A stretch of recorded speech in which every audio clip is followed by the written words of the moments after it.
So the story is about Harley Davidson in 1970s.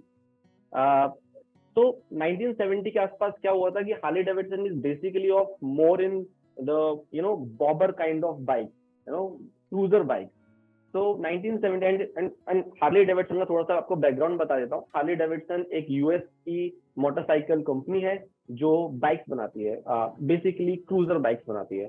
तो इन 1970 हुआ क्या कि जापान की काफी सारी मोटरसाइकिलिंग कंपनीज जो है वो यूएस के अंदर एंटर कर दी. एंड जापान की जो कंपनीज थी वो थी सुजुकी, यामाहा, जो कि बेसिकली थी अपनी स्पोर्ट्स बाइक के अंदर. I mean who is the fastest, who is the fastest bike in the world. तो इस तरीके की जो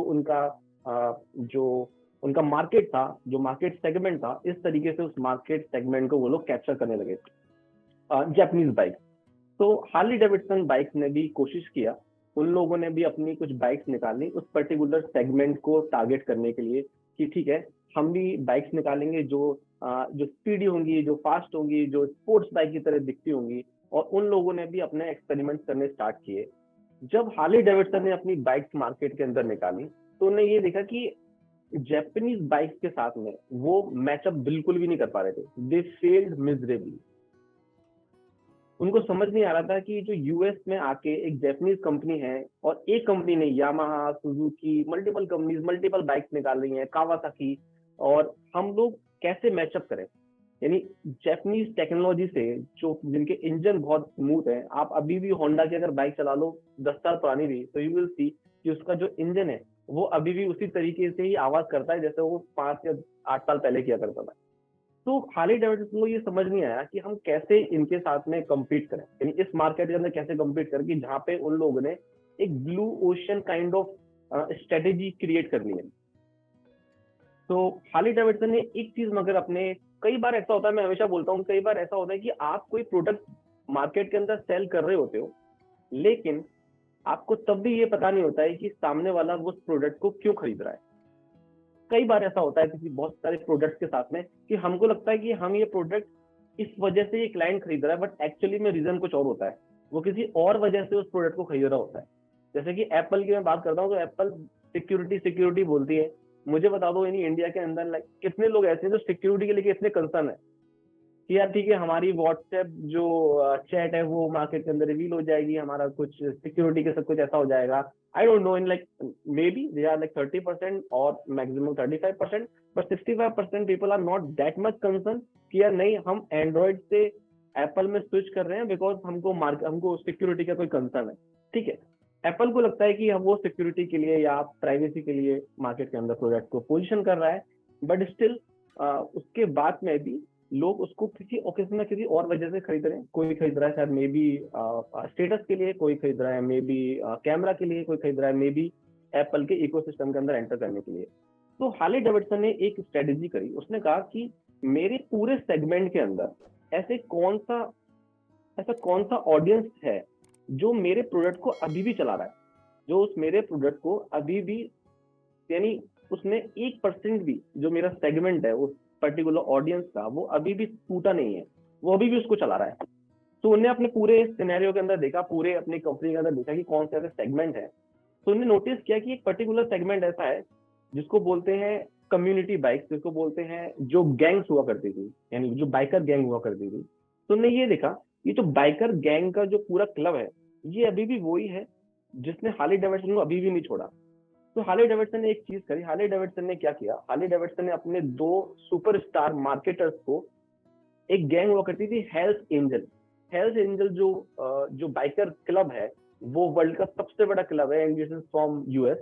तो उन्हें हेल्थ एंजल्स के साथ में, आपने देखे होंगे हेल्थ एंजल्स में भी, आपने कोई मूवीज देखी हो जिसमें वो टैटू वैटू रहते हैं पूरे में और बड़े बड़े बाल रहते हैं और पूरा ऐसे गाड़ी बना के और बड़ी बड़ी क्रूजर बाइक्स लेके वो हाईवेज पर निकल जाते हैं और they ride in like 100 and 200 all together. तो ने ये चीज नोटिस करी कि ये जो सेगमेंट है मेरा ऑडियंस का, ये मेरी बाइक को क्यों नहीं छोड़ रहा. यानी सब लोगों ने 100 लोग हार्ली डेविडसन चला रहे थे, जैपनीज बाइक आने के बाद 40 लोग तो चले गए, छोड़ दिया. उन्होंने कहा नहीं हार्ली डेविडसन नहीं लेनी, हमको तो फास्टेस्ट, हमको उस तरह की बाइक पे जाना है.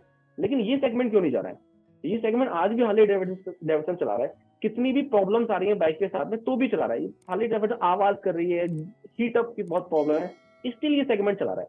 तो उन्हें 2 सुपरस्टार मार्केटर्स अपने भेजे हार्ली डेविडसन के पास। उन 2 सुपरस्टार मार्केटर्स ने 3 महीने हेल्स एंजल्स के साथ में राइड किया।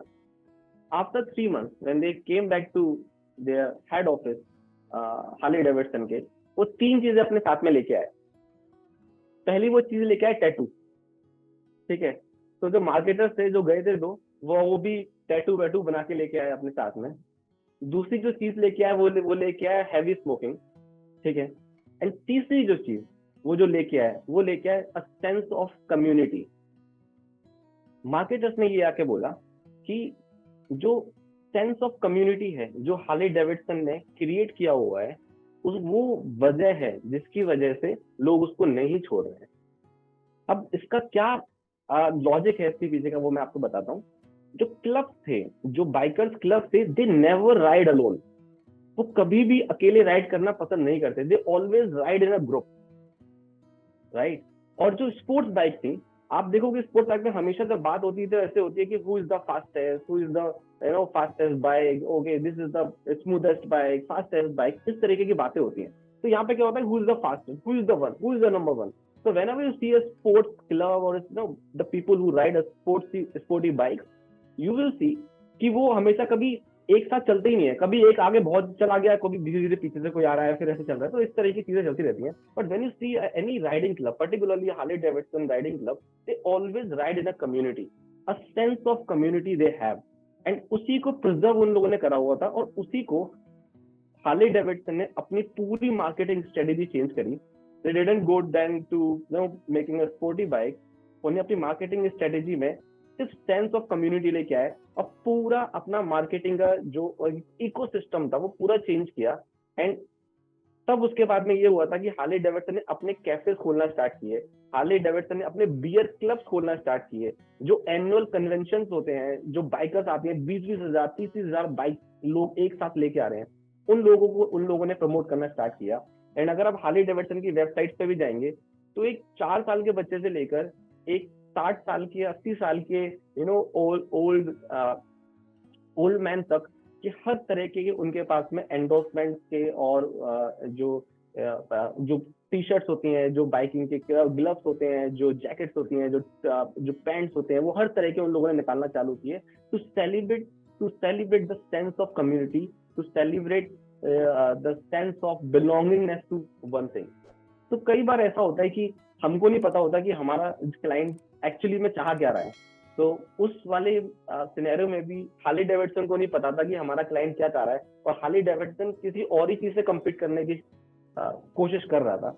लेकिन जब उसको समझ में आया अपने क्लाइंट से कि नहीं, मेरा जो क्लाइंट है वो शायद एक सेंस ऑफ बिलोंगिंगनेस चाहता है, वो एक कम्युनिटी चाहता है कि जहाँ पे हम सब साथ में मिलकर राइड करें।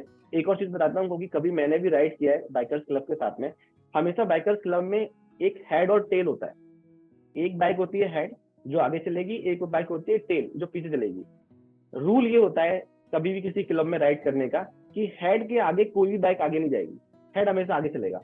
It's like a snake, right. तो हेड हमेशा आगे चलेगा, उसके बीच में सारी बाइक चलेंगी। और दूसरा रूल होता है जो टेल, कि टेल के पीछे कोई बाइक नहीं होगी, यानी कि सबको एक साथ लेके चलना होता है। तो जिन लोगों को सेंस ऑफ कम्युनिटी चाहिए थी, उन लोगों ने हार्ली डेविडसन को चूज किया, और अभी भी कर रहे हैं। आप काफी सारे क्लब देखोगे इंडिया के अंदर भी, जो हॉक जिसको बोलते हैं, हार्ली ओनर्स ग्रुप, तो लोग उसको राइड करते हैं।